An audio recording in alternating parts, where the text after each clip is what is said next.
అందరికీ నమస్కారం అండి. తెలుగు కథల వేదికకు స్వాగతం. ఈరోజు ప్రముఖ రచయిత సింహప్రసాద్ గారు రచించిన మా ఆవిడ బంగారం అని ఫీల్ గుడ్ స్టోరీని విందామండి. ఇక కథలోకి వెళ్తే, దినపత్రికను చేతుల్లోకి తీసుకున్నానో లేదో, ముందు ఈరోజు బంగారం రేటెంత ఉందో కాస్త చూసి చెప్పండి అంది శ్రీమతి. ఇవాళ బంగారం కొంటున్నావేంటోయ్? ఉల్లిపాయే కొనలేక ఊసూరుమంటే కూర్చుంటే మీ జోకులొకటి అంది పొంగుమూతి పెడుతూ. మరింక గోల్డ్ రేట్ ఎందుకోయ్? పెరిగిందో తరిగిందో తెలుసుకోవద్దు? తెలియకడుగుతాను. మీ ఆడవాళ్ళు బంగారం అంటే పడిచేస్తారు కదా, అసలు దానికి మీకు లింకేమిటి శశి? రామోజీరావు గారిని అడగండి. మధ్యలో ఆ పెద్దాయిని లాగటం ఎందుకే? బంగారం ధరలు బిజినెస్ కాలంలో గాక వసుంధర పేజీలో వేస్తున్నారుగా, టక్కున సమాధానమిచ్చింది. గబగబా తిరగేసి చూసి, నీ అబ్జర్వేషన్ అమోఘమోయ్, మనస్ఫూర్తిగా మెచ్చుకున్నాను. ముసిముసి నవ్వులు కుమ్మరిస్తూ అంది. ఆడవారి నాడి పసిగట్టారు కనుకే ఆయన మీడియా మొగల్ అయ్యారు. ఇంతకీ బంగారం రేటు చెప్పనే లేదు. చెప్పకపోతే కాఫీ కూడా ఇవ్వవని తెలుసు గాని, ఆర్నమెంట్ బంగారం మన హైదరాబాదులో గ్రాము 2010 రూపాయలు అన్నాను. తులం 20,000 దాటిపోయిందన్నమాట. ఇంకా పైకి దూసుకుపోతుందట. పసిడికి బంగారు రెక్కలొచ్చాయంట అన్నాను. మీరెంత ఘోరమైన తప్పు చేశారో ఇప్పటికైనా అర్థమైందా? పంట సొమ్ముల్ని, బోనస్ని, ఎరియర్స్ని నా మాట వినకుండా మాయదారి షేర్ల మీద పెట్టేశారు. అవన్నీ డమాల్ అయ్యాయి. నేను చెప్పినట్టు బంగారం మీద పెట్టి ఉంటే కుబేర దీపాలు వెలిగించకుండానే కుబేరులైపోదురు. మరి మాట్లాడలేకపోయాను. తను చెప్పింది అక్షర సత్యం. ఇప్పటికైనా ఒప్పుకోండి, ఎప్పటికీ బంగారం బంగారమే అంది.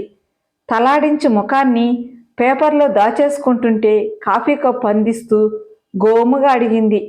మీరు బోల్డన్ని పుస్తకాలు చదివారు కదా, 7 వారాల నగలంటే ఏమిటండి? నిజంగా నీకు తెలియకే అడుగుతున్నావా అన్నాను. మీ తెల్లబోయిన షేర్ల మీద ఒట్టు తెలుసుకుందామనే అడిగాను. చెప్పరు? గారాలు పోయింది. చెబుతాను గాని అవి కొనమని నిరాహార దీక్ష చేయకూడదు. మరి ఎడాపెడా దీక్షలతో జనం బెంబేలెత్తిపోతున్నారు అన్నాను కంగారు పడుతూ. నేను ఈ దేశపు పతివ్రతనండి. మీ తల మీదకంత బరువు ఎత్తుతానా చెప్పండి? ఆమె చూపుకు కరిగిపోయాను. 7 వారాల నగలంటే 7 రకాల నగల సెట్లన్నమాట. ఒక్కో రోజు ఒక్కో సెట్ ధరిస్తారు. అవి రాజులకి జమీందారులకి మాత్రమే సాధ్యం. రాజులు జమీందారులు అయినందున 7 వారాలు నగలుండేవా, లేక 7 వారాల నగలున్నందున రాజులు జమీందారులు అయ్యారా? మళ్ళీ అడిగింది. తల తిరిగింది. తల విదిలించి అయోమయంలోంచి మెల్లగా తేరుకుంటూ అన్నాను. ఏమో మరి, ఎక్కడైనా ద్రౌపది కనిపిస్తే అడుగుతానులే గాని, మీ అమ్మా నాన్న పెద్ద తప్పు చేశారు శశి. నీకు శశిరేఖను కాకుండా బంగారం అని పేరు పెట్టాల్సింది అని అన్నాను. పెద్దగా నవ్వబోయి ఆవిడ చురుకత్తి చూపులకి సగంలోనే మింగేశాను, పైకి కనిపించకుండా. మీకు నా మీదంత లావు ప్రేమ ఉంటే నా పేరు బంగారం అని మార్చేయండి. మార్పించుకోవడానికి నేను రెడీ నవ్వుతూ అంది శశిరేఖ. ఇప్పుడు చక్కగా కుదురుతుంది. నా ఒళ్ళంతా బంగారు నగలతో నింపేస్తే సరి. చురుకుగా చూసింది. పెదాల బిగున నవ్వు నాపుకుంటూనే కళ్ళెగరేస్తూ కళ్ళతో నవ్వుతోంటే చేష్టలు దక్కి చూశాను. మరేం చెయ్యాలో తోచక బుర్రగోక్కున్నాను. మరీ అంత సీరియస్గా ఆలోచించకండి, సరదా కన్నాను. నిన్నటి పేపర్లో చదివే ఉంటారు. నక్సలైట్ల డంపుల్లో కేజీల కొద్దీ బంగారు బిస్కెట్లు దొరికాయట. కొత్త న్యూస్ నా మీదకు విసిరి వంటింట్లోకి వెళ్ళింది. మా శశి సలక్షణమైందే గాని బంగారం పిచ్చి మాత్రం నరంలోనూ నిండిపోయి ఉంది. ఎవరిదైనా పెళ్లి కుదిరిందంటే చాలు, వాళ్ళెంత బంగారం పెడుతున్నారు, మీరెంత పెడుతున్నారు అంటూ ఆరా తీస్తుంది. గట్టిగా మాట్లాడితే పెళ్ళంటే బంగారు నగలు పెట్టడమే అని వాదిస్తుంది. ఏ మాటకా మాటే చెప్పుకోవాలి.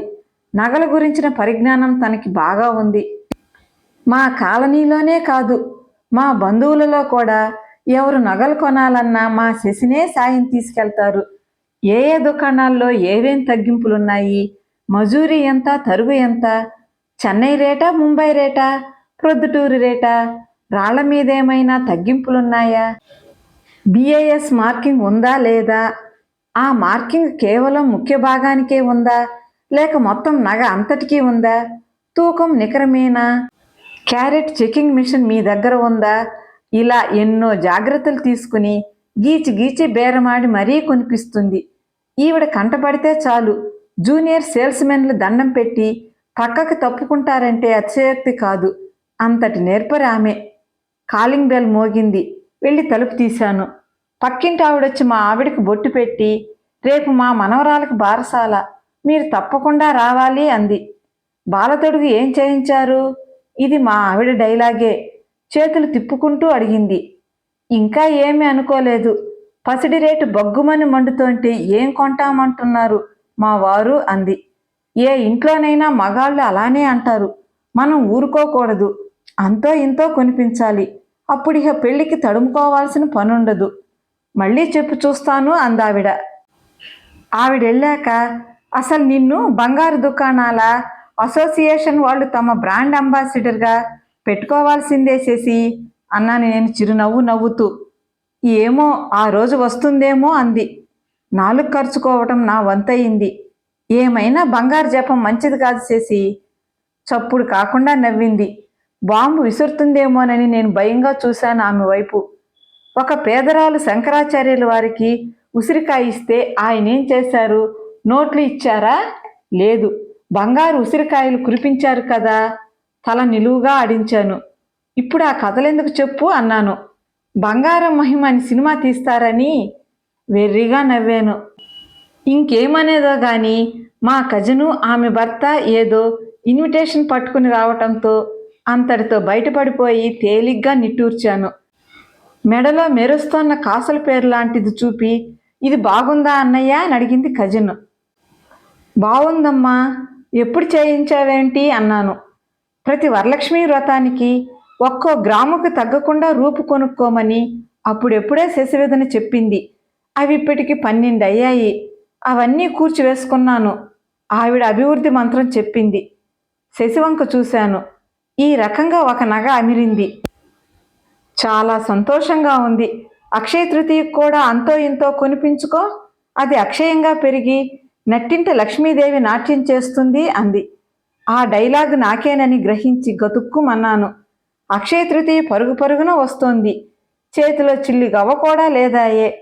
వాళ్ళెళ్ళాక అలా ఉన్నారేంటి అని అడిగింది శశి. ఏం లేదు, ఏం లేదు అన్నాను. నాకు తెలుసులేండి. మీకో రహస్యం చెప్పనా? అసలు మా ఆడవాళ్ళకి బంగారం అంటే మక్కువేం ఉండదు. బంగారం అంటే ప్రాణం ఉన్నట్టు ఊరికే నటిస్తుంటాం అంతే అని సర్ది చెప్పింది. అన్నన్నా ఎట్టెట్టా అడిగాను. నిజమండి, మేము ఒంటి మీద బోల్డ్ అని నగలు దిగేసుకుని నడిచే నగల దుకాణంలా పెళ్ళిళ్ళకి పేరంటాలకి వెళ్ళామనుకోండి, ఏమనుకుంటారో తెలుసా? ఎన్ని కాసులు, ఎంతైంది, డిజైన్ అదిరింది, ఎక్కడ కొన్నారు అంటూ ఆడవాళ్ళంతా ఆరా తీస్తారు. అవి పై పై ముచ్చట్లు. అసలు సంగతి ఏమిటంటే మీకు మా మీద బోల్డ్ అంత ప్రేమ ఉందని, అందుకే నగలు కొన్నారని అనుకుంటారు. నోరు తెరిచి గుడ్లప్పగించాను. మీ ఆర్థిక పరిస్థితి బాగుందని, బాగా సంపాదిస్తున్నారని, అందుకని అన్ని నగలు కొన్నారని అనుకుంటారు. అంటే ఏమిటంటే ఆడవాళ్ళు నగల మగాళ్ల పరువుకి, సంపాదన లిక్విడిటీకి గీటురాళ్ళన్నమాట. ఈ కొత్త థియరీ నువ్వే కనుక్కున్నావా శశి? తల గిర్రును తిరుగుతోంటే నిలదొక్కోవడానికి ప్రయత్నిస్తూ అన్నాను. గుమ్మనంగా నవ్వింది తప్ప జవాబు ఇవ్వలేదు. ఆఫీస్కి వెళ్ళడానికి రెడీ అవుతోంటే వెనక నుండి మగాళ్ళని విజయపదంలోకి తోసేది ఆడవాళ్లేనన్న సంగతి గుర్తించుకోండి. వాళ్ళని సంతోషంగా ఉంచడం మగాళ్ళ ప్రథమ బాధ్యత అంది శశిరేఖ. ఇదో కొత్త థియరీయా అన్నట్టు చూశాను. మొన్న ఒబామా ఇండియా వచ్చినప్పుడు నిన్ను సలహాదారుగా తీసుకోమని మన్మోహన్ సింగ్ సలహా ఇచ్చి ఉండాల్సింది శశి. ఉద్యోగాలు ఆర్జించాల్సిన దౌర్భాగ్యం అమెరికా ప్రెసిడెంట్కి తప్పించేదానివేమో అన్నాను. అలా చేసి ఉంటే మంత్రించినట్టు అమెరికా రెసిషన్ కష్టాలన్నీ తీరిపోయేవి అందామె గర్వంగా. ఏం సలహా ఇచ్చేదానివేంటి? యుద్ధాల మీద ఖర్చు కట్ చేసి బంగారు కడ్డీలు కొనియమనేదాన్ని. జనం అనవసరం ఖర్చు మానేసి నెలకి 10 గ్రాముల చొప్పున బంగారం కొనమనేదాన్ని. ఏడాది తిరగకుండానే అమెరికా గోల్డ్ నిల్వలు పెరిగి దుబారా తరిగి దేశం పాములోకి వచ్చేసేది అంది. ఎంత చలాగ్గా చెప్పేశావు అని గుడ్లప్పగించి శశిరేఖను చూస్తుండిపోయాను. మీ ఇగో ఒప్పుకోదు గాని మగవారి విజయాలన్నీ ఆడవారి మీదే ఆధారపడి ఉన్నాయి. ఏమిటే థీరీ మీద థీరీ చెప్పేస్తున్నావేమిటి? ఇది అక్షయ తృతీయ ఎఫెక్టా అన్నాను. అదేం కాదు అంటూ గుమ్మనంగా నవ్వింది శశిరేఖ నా వైపు చూసి తన కనురెప్పలను ఆర్పుతూ. అక్షయ తృతీయ సంగతి నాకు గుర్తుంది. పదే పదే అన్యాపదేశంగా గుర్తు చేయక్కర్లేదు కానీ శశి, డబ్బెక్కడా పుట్టడం లేదు దీనంగా మొహం పెట్టాను. డబ్బు పుట్టదు, సంపాదించబడుతుంది అంది. అయోమయంగా ఆమెను చూస్తూ బయటకు నడిచాను. లేకపోతే ఇంకో కొత్త థీరీ నిర్దాక్షిణ్యంగా విసరబడుతుంది నా మీద. అక్షయ తృతీయకి అంతో ఇంతో బంగారం కొని తీరాల్సిందే. మరో దారి కనిపించడం లేదు. డబ్బు సర్దుకోవడం ఎలాగా అని ఆలోచిస్తూ స్కూటర్ స్టార్ట్ చేస్తుంటే ఒక ఆటో రయ్యను వచ్చి నన్ను గుద్దేసింది. 10 అడుగులు పైకెగిరి కింద పడ్డాను. కళ్ళు తెరిచి చూద్దును కదా, ఆసుపత్రి బెడ్ మీద ఉన్నాను. తలకి చేతులకి మోకాళ్ళకి బ్యాండేజీలు. పక్కనే స్టూల్ మీద కూర్చుని కళ్ళొత్తుకుంటోంది శశిరేఖ. అమ్మయ్య, లేచారా? ఆ దేవుడు చల్లగా చూసి ఈ గండం గడిచింది. నా పసుపు కుంకాలు గట్టివి, మంగళసూత్రాలు కళ్ళద్దుకుంటూ అంది. ఇది ఖరీదైన హాస్పిటల్, వీళ్ళు డబ్బు తాగుతారంటారు. అంత డబ్బు ఇంత హఠాత్తుగా ఎక్కడి నుంచి తెచ్చావే శశి? ఎలాగో వచ్చిందిలేండి, గండం గడిచింది, అదే కేజీ బంగారం. బోసిగా ఉన్న ఆమె మెడవంక చేతుల వంక ఆశ్చర్యపోతూ చూశాను. నువ్వు బంగారం అమ్మేశావా? అవసరానికి ఆదుకోవడానికే కదా బంగారు నగలు ఉన్నది. అయినా మీరే కదా నా బంగారం. ఆమె నవ్వింది. అది బంగారు కాంతులీనుతోంది. మురిసిపోతూ చూసి నా బంగారం అన్నాను శశితో. సమ్మోహనంగా కాదు, లక్ష్మీదేవిలా నవ్వింది. కథ సమాప్తమండి. కథ నచ్చితే లైక్ చేయండి. మీ అభిప్రాయాన్ని కామెంట్ రూపంలో తెలియజేయండి. మరిన్ని చక్కటి కథల కోసం మన ఛానల్ని సబ్స్క్రైబ్ చేసుకోండి. కథ విన్నందుకు ధన్యవాదాలండి. ఉంటానండి. మరలా మరో చక్కటి కథతో కలుసుకుందామండి. అంతవరకు సెలవా మరి.